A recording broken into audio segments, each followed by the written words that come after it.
Você liga o motor. O som é familiar, quase invisível, um ronco baixo que se mistura ao silêncio da manhã.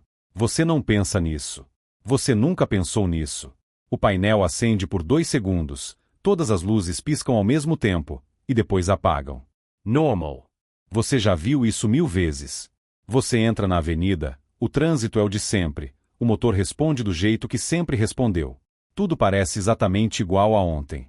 Você para no posto. Tanque quase vazio. Enquanto o combustível enche, o frentista olha para o capô e comenta, sem dar muita importância. Esse óleo aí que você usa é caro, né? Tem gente que paga o triplo sem saber por quê. Você sorri, meio sem graça. Você nunca parou para pensar no preço do óleo. Você só compra o que está na prateleira, o que o atendente recomenda, o que parece certo. Mas a frase fica. Ela não sai da sua cabeça enquanto você dirige para casa. Você olha para o painel de um jeito diferente agora. Aquelas luzes que sempre ignorou, o que elas realmente significam? Aquele óleo que você troca a cada poucos meses. Por que custa o que custa? Você sente, pela primeira vez, que talvez exista um mundo inteiro escondido debaixo do capô do seu carro. Um mundo que você nunca observou de verdade. Não é medo. É curiosidade. Uma vontade silenciosa de entender o que está realmente acontecendo. Essa noite, você manda uma mensagem para o seu amigo Carlos, mecânico há 15 anos. Você escreve apenas: posso te fazer umas perguntas sobre o meu carro? A resposta chega rápido. Vem na oficina amanhã. Traga o café. Você guarda o celular e olha pela janela. O carro está estacionado lá fora, quieto, esperando. Amanhã, você vai começar a enxergá-lo de um jeito diferente. A oficina de Carlos cheira óleo e metal quente.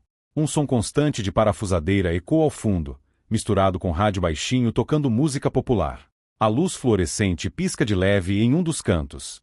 Carlos está debaixo de um carro elevado, só as pernas aparecendo. Ele desliza para fora, limpa as mãos num pano escuro de graxa e sorri. Então, qual é a dúvida? Você conta sobre o comentário do frentista. Sobre o óleo caro. Carlos ri, baixinho, balançando a cabeça. Ele não tá errado. Vem cá, deixa eu te mostrar uma coisa. Ele pega 2 latas de óleo da prateleira. Uma com uma marca famosa, vendida em posto, com selo dourado escrito Premium. Outra, mais simples, comprada em loja especializada. Mesma viscosidade. Mesma especificação técnica. A diferença real? Embalagem, marketing e onde é vendido. Você olha para as 2 latas, confuso. Mas o posto sempre fala que é recomendado pela fabricora. E é mesmo, às vezes, Carlos interrompe, calmo. Mas recomendado não significa único que funciona. Isso é uma escolha de palavras, não uma regra técnica. O som do compressor de ar liga ao fundo, um sopro forte que assusta de leve. Carlos nem percebe. Acostumodo. Você sente o cheiro de óleo queimado, o ambiente apertado da oficina, ferramentas penduradas em ganchos enferrujados. É um mundo que sempre existiu ao seu redor, mas que você nunca tinha realmente observado. Isso é só a ponta do problema, Carlos diz, guardando as latas. Tem muita coisa que ensinam errado pra gente sobre carro. Coisa que vem desde os anos 80 e ninguém questiona. Você sente uma pequena vertigem. Se isso é verdade sobre o óleo, o que mais você não sabe? Você lembra da regra que seu pai te ensinou? Troque o óleo a cada 3.000 quilômetros, sem exceção. Você sempre seguiu isso à risca, quase como um mandamento sagrado. Carlos limpa as mãos novamente e se apoia no capô aberto do carro que está consertando. O motor está exposto, peças metálicas reluzindo sob a luz da oficina. Essa regra dos 3.000 quilômetros, ele começa, com um meio sorriso, é dos anos 70, 80. Os óleos da época eram bem mais fracos. Hoje, os motores modernos e os óleos sintéticos aguentam de 8 a 15.000 quilômetros, dependendo do carro. Você franze a testa. Então por que todo mundo ainda fala isso? Porque é mais fácil vender óleo com medo do que com informação, ele responde, sem rodeios, mas sem dramatizar. O som de uma chave de roda batendo contra o chão ecoa em algum canto da oficina. Um cheiro metálico, levemente adocicado, sobe do óleo usado escorrendo num balde. Carlos aponta para o manual do carro, pendurado numa prancheta perto da bancada. O fabricante já diz o intervalo certo. Mas muita gente nem abre o manual. Confia só no que ouve. Você pensa em quantas vezes trocou o óleo sem necessidade, achando que estava cuidando bem do carro. Na verdade, estava apenas seguindo um hábito automático, sem questionar. Isso muda muita coisa. Você murmura. Muda mais do que você imagina. Carlos responde, voltando ao motor. E olha que isso é só o começo. A frase fica suspensa no ar, como um convite silencioso para você continuar perguntando. De volta à estrada, alguns dias depois, você presta atenção em algo que nunca tinha notado. O painel do seu carro tem uma luz amarela, em formato de motor, piscando levemente antes de apagar. Seu coração acelera por um segundo. O que é isso? Você para num posto diferente, mais por impulso do que necessidade. Enquanto abastece, o motorista mais velho, ao lado, percebe sua expressão de dúvida olhando para o painel. Apertou o botão errado? Ele pergunta, sorrindo. Você explica a luz que piscou. Ele acena com a cabeça, como quem já viu isso centenas de vezes. A maioria das pessoas dirige anos sem saber o que essas luzes significam de verdade. Tem gente que ignora avisos sérios achando que é só coisa do carro moderno. Ele conta, em poucas palavras, sobre um vizinho que rodou meses com uma luz de pressão de óleo baixa acesa, achando que era só um aviso bobo. O motor fundiu. Você sente um arrepio leve. Não de medo, de reconhecimento. Você também já ignorou luzes assim. O manual do carro explica cada uma. Ele diz, apontando para o porta-luvas do seu carro pela janela aberta. Mas quase ninguém lê. O som do motor dele liga, suave, quase um sussurro mecânico. Ele acena e parte. Você fica ali, parado, olhando para o seu próprio painel como se fosse a primeira vez. Quantos sinais você já recebeu e nunca decifrou? Naquela noite, você abre o porta-luvas e tira o manual, ainda lacrado no plástico original. Você nunca tinha aberto.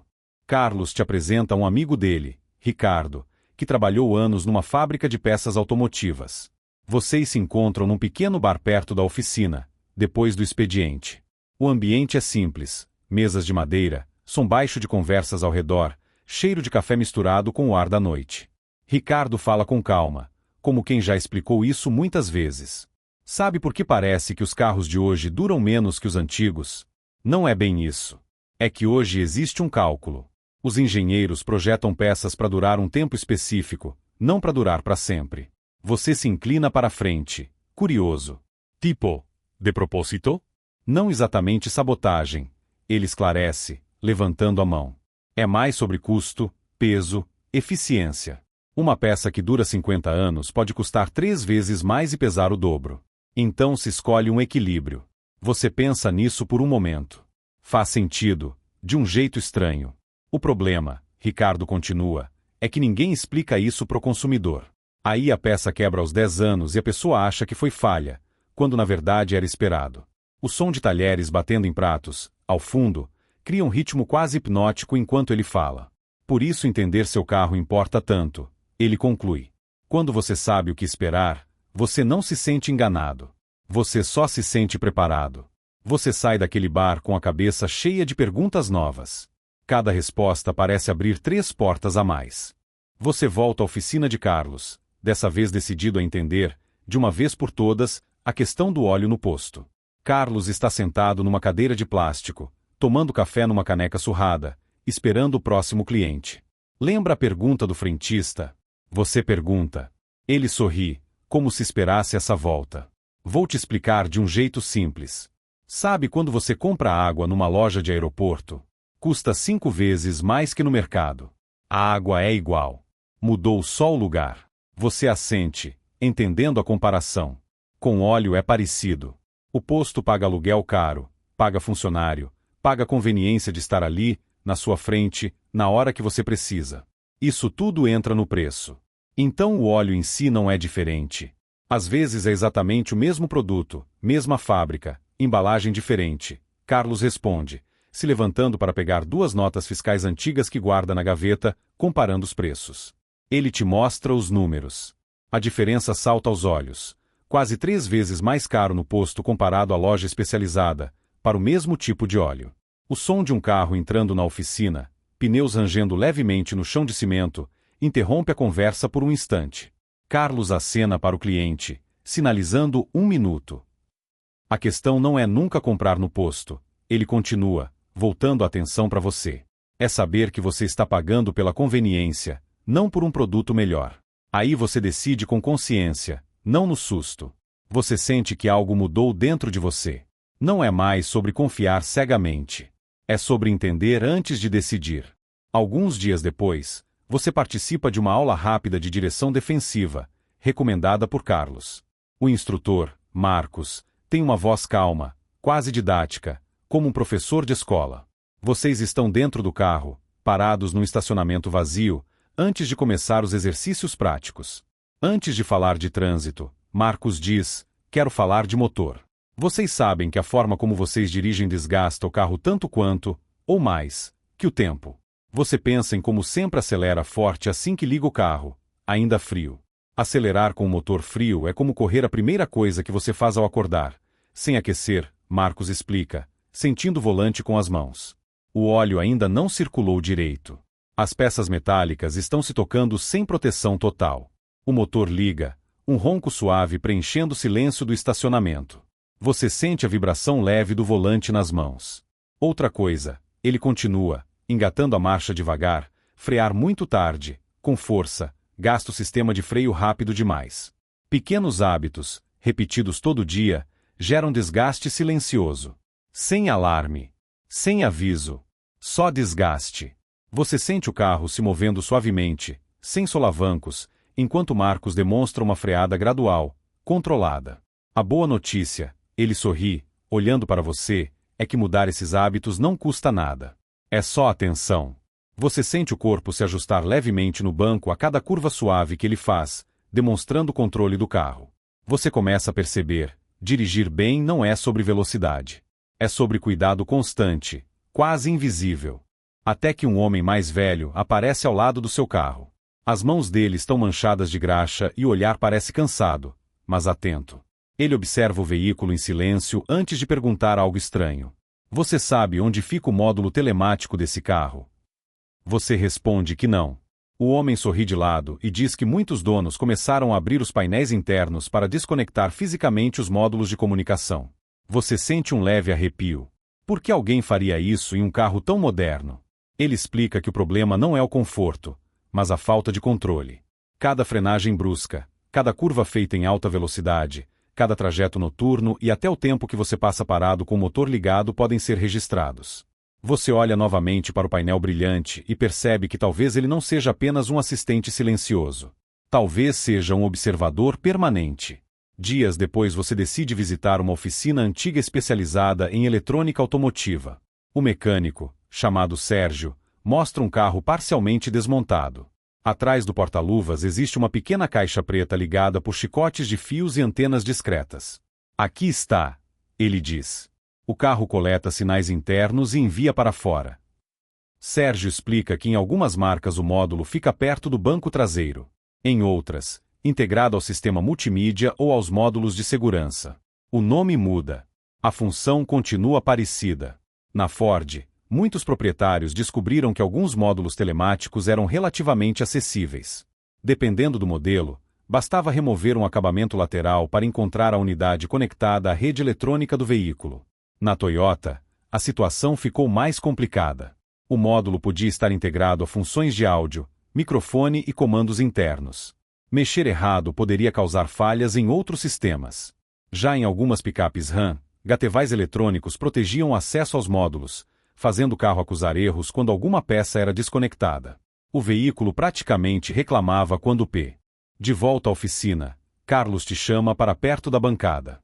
Ele segura duas peças nas mãos, visualmente quase idênticas, uma pastilha de freio em cada mão. Consegue ver diferença? Ele pergunta, te entregando as duas.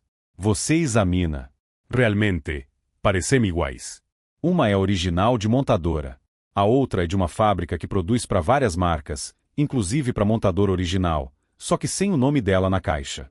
Você ergue as sobrancelhas, surpreso. Sério? Muita peça genérica vem da mesma linha de produção da original. Carlos explica, calmo, como sempre. A diferença real está em controle de qualidade, certificação e, claro, marketing. O cheiro de metal e borracha das pastilhas preenche o ar entre vocês. Ao fundo, uma britadeira pneumática solta um barulho curto, alguém apertando parafusos em outro carro. Isso quer dizer que genérico é sempre igual? Você pergunta, tentando entender o limite. Não, não é regra. Carlos esclarece rápido. Tem peça genérica ruim, sim. O problema é que muita gente paga caro achando que original é sempre sinônimo de qualidade superior, sem checar. Ele te mostra um certificado de qualidade colado na caixa da peça genérica, praticamente idêntico ao da original.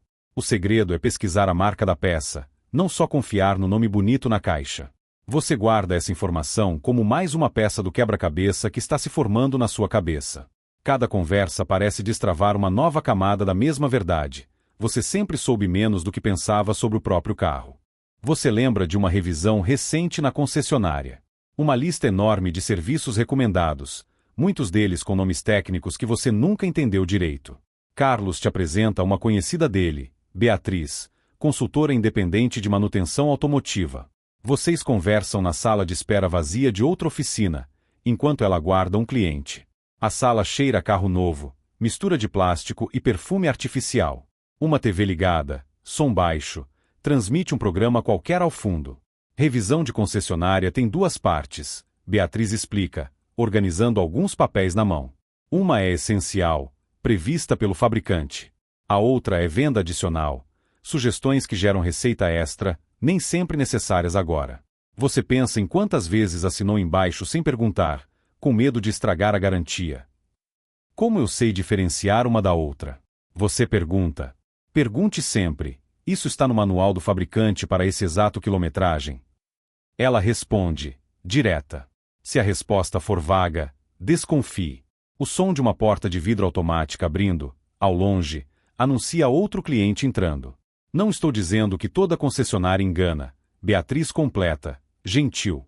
Mas o sistema é desenhado para você confiar sem perguntar. Perguntar é seu direito. Você sente um misto de alívio e leve constrangimento. Alívio por entender melhor. Constrangimento por perceber quanto tempo andou no escuro, confiando sem questionar. Tudo que você aprendeu até agora começa a se conectar como peças de um só mapa. Você está dirigindo de novo, semanas depois daquele primeiro comentário no posto de gasolina. Mas algo mudou profundamente em você. O motor liga e você escuta, de verdade, o som dele agora. Não é só ruído de fundo, é informação. Você sabe que aquele ronco suave significa que está tudo certo, hoje. As luzes do painel acendem por 2 segundos e apagam. Você sabe exatamente o que cada uma significaria, caso ficasse acesa. Você já leu o manual inteiro. Você passa por um posto de gasolina e, dessa vez, sorri sozinho ao ver a prateleira de óleo premium. Você sabe a história por trás daquele preço agora. Você decide, com consciência, não mais por impulso ou medo. A estrada se estende à sua frente, o sol da tarde batendo de leve no para-brisa. Você sente o volante nas mãos de um jeito diferente, mais leve, mais seguro, mais seu. Você pensa em Carlos, em Ricardo, em Marcos, em Beatriz. Cada um te entregou uma peça pequena de um quebra-cabeça enorme que sempre esteve debaixo do seu capô, esperando ser descoberto. Você não se tornou um mecânico. Você se tornou algo diferente.